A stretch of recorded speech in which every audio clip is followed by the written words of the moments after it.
La baisse de luminosité affecte votre morale. Vous avez l'impression que les journées pluvieuses et sombres de l'automne vous tirent un petit peu plus d'énergie, vous vous sentez fatigué, vous vous sentez irritable. C'est normal. Le changement de saison amène avec lui ses hauts et ses bas. Il y a même des personnes qui vont souffrir de dépression saisonnière. Et si je vous disais que vos bactéries intestinales pouvaient faire partie des outils tels que la luminothérapie pour passer à travers les blues de l'automne? Je vous rappelle d'emblée que vous avez plus de 100 000 milliards de bactéries tout au long de votre tube digestif et celles-ci ont un impact majeur au niveau de la santé physique et mentale, tellement qu'on a qualifié ce microbiote intestinal-là de nouvel organe, voire même de deuxième cerveau.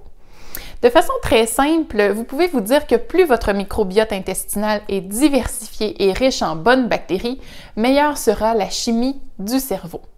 Je vous explique. Les cellules intestinales sont toujours un peu perméables parce qu'on doit laisser entrer les nutriments de l'intestin jusqu'à la circulation sanguine et les déchets doivent passer de la circulation sanguine jusqu'à l'extérieur.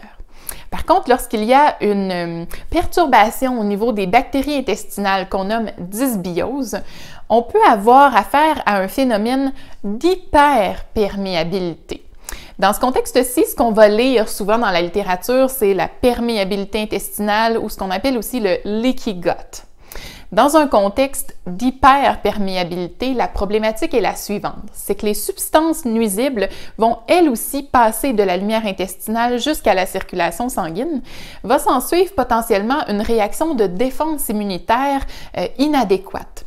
Et cette réaction-là peut créer graduellement l'installation d'une inflammation qu'on qualifie de bas grade. Et cette inflammation-là peut devenir chronique et engendrer d'autres problématiques de santé. Cette inflammation-là va induire certains symptômes, parmi lesquels se retrouvent les fameux symptômes dépressifs. J'ai toujours cru qu'il fallait mieux comprendre le principe pour ensuite mieux agir et prévenir.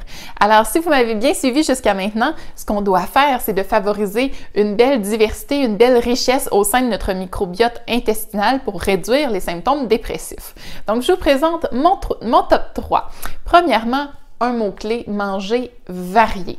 Donc, cette variété de nutriments-là nous apportera justement une variété de genres bactériens au niveau du tube digestif. Et plus cette variété alimentaire-là est nutritive, plus les genres bactériens qui vont s'y retrouver sont des genres favorables. Ceux-ci vont produire des molécules qui sont justement favorables à la santé et qui viendront diminuer l'inflammation dont je vous parlais il y a quelques instants.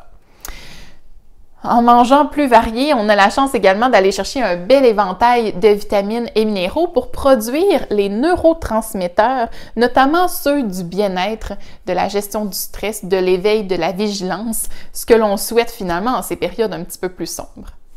Deuxième élément clé, les fibres alimentaires. Pas pour rien qu'on vous dit depuis des années de manger 5 à 10 portions de fruits et légumes, de choisir des féculents de grains entiers, que le nouveau guide alimentaire canadien nous suggère une demi-assiette de fruits et légumes à tous les repas et encourage la consommation de protéines végétales.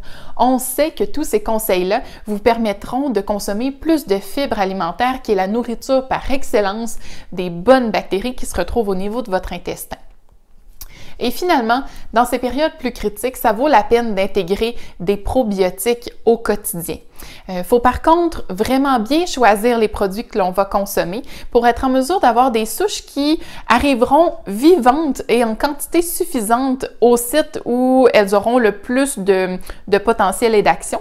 Donc, des souches bactériennes qui vont passer la barrière acide de l'estomac. C'est important également qu'on ait un produit sur lequel on a des études cliniques bien définies selon la problématique que l'on veut traiter. Mais quand on travaille en prévention de cette façon-là et qu'on souhaite simplement intégrer un probiotique qui contient des souches différentes, ce sera important que ces souches-là, justement, puissent travailler en harmonie avec notre microbiote intestinal.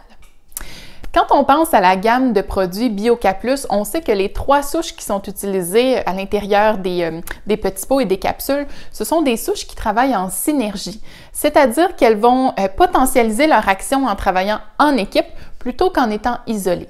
Ce sont des souches aussi qui proviennent de nos microbiotes, donc nos propres bactéries les connaissent déjà. Donc, elles sont génétiquement mieux reconnues par notre propre microbiote intestinal et en plus, elles stimuleront la croissance de nos autres bonnes bactéries déjà présentes au sein du microbiote. Ce qui est très important à retenir, c'est que lorsqu'on intègre des probiotiques, c'est important de les consommer sur une base régulière et de l'intégrer à notre routine parce qu'ils feront effet tant et aussi longtemps que vous les consommerez. Ce sont des bactéries, ce sont des probiotiques de passage. Donc, vous connaissez déjà les produits à boire que vous pouvez préportionner ou que vous pouvez prendre tel quel. Sinon, pour faciliter peut-être l'intégration à la routine, justement, vous pouvez y aller avec le format capsule. Alors, on a des capsules à 12,5 milliards de bactéries, il y a des capsules à 25 milliards de bactéries également. Donc, on prend une capsule soit le matin en déjeunant ou soit en même temps que la routine du dodo, pourvu justement qu'on ait cette belle régularité-là. Alors, si vous avez besoin de plus d'informations sur les produits ou que vous êtes curieux d'en apprendre davantage sur le lien entre la santé mentale et les bactéries intestinales, je vous invite à visiter le site web biocaplus.com. Sur ce, de mon côté, je vous souhaite un très bel automne.